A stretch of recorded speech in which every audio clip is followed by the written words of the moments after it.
नमस्कार विद्यार्थी मित्रांनो, मी डॉक्टर किशोर बागडे आणि आपण बघत आहात YouTube channel medical admission guidance. काल एनटीएने रिवाइज्ड नीट रिझल्ट डिक्लेअर केलेला आहे। ही तिसरी वेळ आहे रिझल्ट डिक्लेअर करायची आणि ह्याच्यामध्ये बऱ्याच जणांचे 5 मार्क कमी झालेले आहेत। तर 5 मार्क कुणाचे कमी झालेले आहेत बऱ्याच जणांना माहिती आहे, पण विद्यार्थ्यांकडून बऱ्याच अशा विचारणा आलेल्या आहेत की सर आमचा तर प्रश्न बरोबर आहे पण आमचे 5 मार्क कमी झालेले आहेत। साधारणपणे ह्या प्रश्नाची सुरुवात, ह्या प्रश्नाचं उत्तर कसं असेल हे आम्ही आमच्या परीनं देण्याचा प्रयत्न करतोय आणि त्याच्यावर सोल्युशन पण सांगतोय। हा व्हिडिओ का करावा लागलेला आहे, बऱ्याच विद्यार्थ्यांनी विचारणा झालेली आहे की आमचं प्रश्नाचं उत्तर बरोबर असून सुद्धा आमचे 5 मार्क कमी झालेले आहेत। तर ह्याच्याबद्दल हा व्हिडिओ आहे। तर मित्रांनो, ह्या प्रश्नाची सुरुवात कशी झाली ते प्रथमतः बघून घ्या।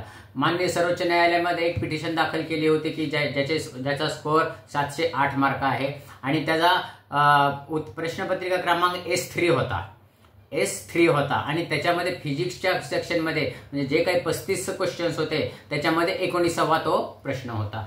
तर माननीय सर्वोच्च न्यायालयाने जेव्हा विचारणा झाली की 19 प्रश्नाचं उत्तर काय आहे, 2 आहे का 4 आहे, तर त्याच्याबद्दल हा वाद निर्माण झाला।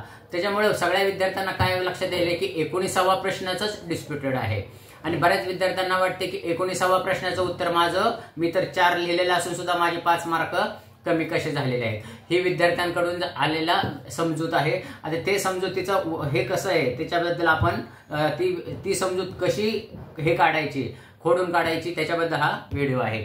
तर पिटिशन दाखल केलेल्या विद्यार्थ्याचा क्वेश्चन पेपरचा हे बंच कोणता होता, S3 आणि त्याच्यामध्ये 19वा फिजिक्सचा प्रश्न हे होता, डिस्प्युटेड होता। तर मित्रांनो, जे काही 35 प्रश्न आहेत फिजिक्सचे ते 35 प्रश्न सगळ्यांना सारखेच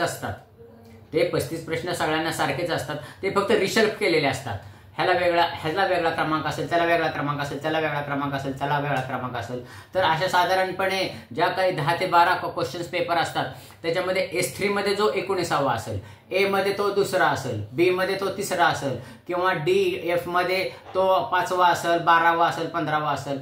तर तुम्ही फक्त 19व्या ह्या प्रश्नाकडेच जाऊ नका की माझा 19व्या प्रश्नाचं मी उत्तर 4 लिहिलं असून तो मला कमी मार्क, माझे 5 मार्क कमी झाले। ते 5 मार्क पण कसे कमी झालेले असतात की 4 मार्क तुमच्या प्रश्नाचे आणि 1 मार्क निगेटिव्ह सिस्टीम मधला, असे 5 मार्क कमी झालेले आहेत। तर मित्रांनो, हे असू शकतं आणि जरी समजा तुम्हाला ह्याच्यावरून सुद्धा वाटत असेल की डिस्प्युटेड प्रश्नाचं उत्तर मी 4 बरोबर लिहिलेलं आहे तरी माझे 5 मार्क कमी, तर त्याला एक तुम्हाला पर्याय आहे। तर तुम्ही NTA ला ईमेल लिहू शकता। अजून सुद्धा कुठल्या ईमेलवरून करायचा, NTA ला जो तुम्ही ऍप्लिकेशन फॉर्म भरताना जो ईमेल दिलेला आहे त्या रजिस्टर ईमेलवरून तुम्ही तुमची तक्रार नोंद करायची की आणि OMR शीट तुम्हाला आलेला आहे। OMR शीट त्याच्यावर तुमचा क्वेश्चन पेपर नंबर पण असतो। OMR शीट त्यांना अटॅच करायची, त्याच्यामध्ये तुम्ही तुमचं म्हणणं मांडायचं की माझा डिस्प्युटेड प्रश्न असा आहे आणि मी उत्तर 4 लिहिलेलं आहे तरी ह्याच्यावर विचार व्हावा। आणि NTA ची ईमेल ID तुम्हाला माहितीच असेल, माहिती नसेल तर लिहून घ्या, neet@nta.ac.in NEET@nta.ac.in ह्या ईमेलवर तुम्ही तुमच्या रजिस्टर ईमेलवरून हे लिहा, माहिती लिहा तुमची, म्हणजे पत्र लिहा साधारणपणे की माझा अशी शंका आहे आणि माझं OMR शीट मी तुम्हाला पाठवत आहे आणि ह्याच्यावर विचार व्हावा। तर असं आम्हाला वाटतंय, ह्याच्यावरचं हे सोल्युशन आहे। तरी मला वाटतं की जे काही विद्यार्थ्यांना वाटते की माझे मार्क कसे कमी झालेत ह्याच्याबद्दल तुमची हे शंका निरसन झाली असेल।